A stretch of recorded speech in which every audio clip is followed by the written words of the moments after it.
Well, it was actually quite difficult. Originally, when I met Pete Siegel, I could see at the end of the meeting that we got along really well. I liked him very much, and I think he liked me, but my personality is very different from Agent 99, so I think he thought, you know, nice girl, maybe we'll work together in the future. But I made him promise before he left that he would let me come in for an audition.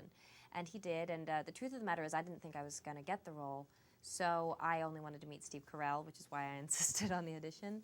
But when Steve and I met, we had really, really good chemistry, and I guess Pete Siegel liked that because he gave me the role. Well, this is an origin story, and you get to find out how Maxwell Smart became Agent 86.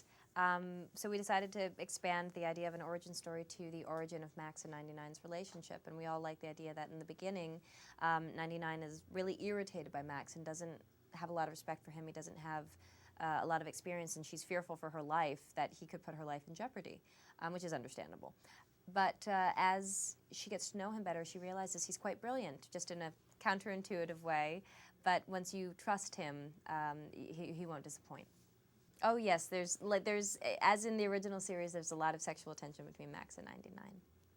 I think we were able to really recall the comedy of the original series, which is a sweet yet sophisticated, smart comedy that focuses a lot on skewering the political landscape.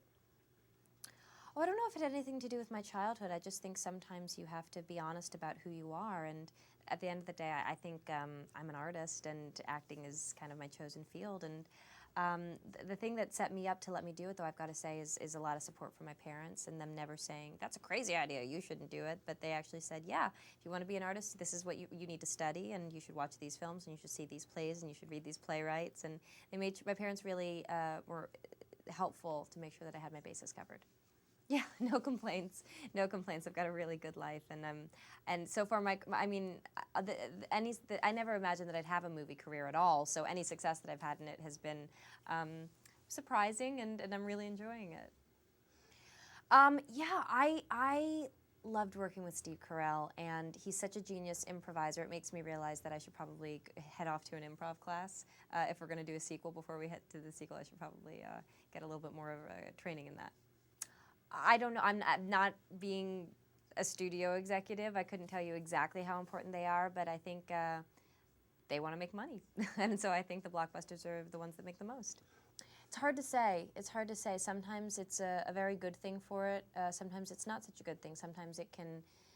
Well, I think if you look at, like, for example, Robert Downey Jr. in Iron Man, I think that's a fantastic example of a blockbuster reintroducing an actor to, or actually in some cases introducing an actor to a larger audience. And I've been a huge fan of his for years, and so it's fun to watch everyone really fall in love with him. For some people, though, it can be a death sentence. For some people, it really limits them, and people never want to see them do anything else except play that character. But so I think it's different depending on the film and the audience's reception to it and the actor. You know what, I have no expectations about what anything is going to lead to. I just really try to enjoy the films as I'm making them and hope for the best for when they come out. I look back on the original series to see what 99's role was in the control agency. And in the original, she was a woman in a man's world, and she was a lot of fun to watch as an audience member because she was a woman who could keep up with the boys. And in the original series, I thought, okay, what's the equivalent, the 2008 equivalent of it, and that was, oh, she doesn't keep up with the boys anymore, she sets the pace.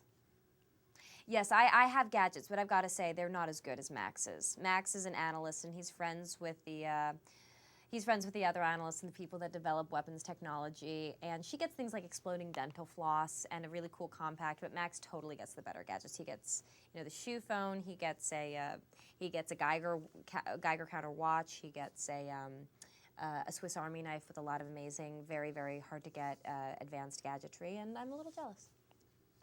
Oh God, I'm kind of a Luddite. I don't know anything about technology. I like my computer and I like my iPhone.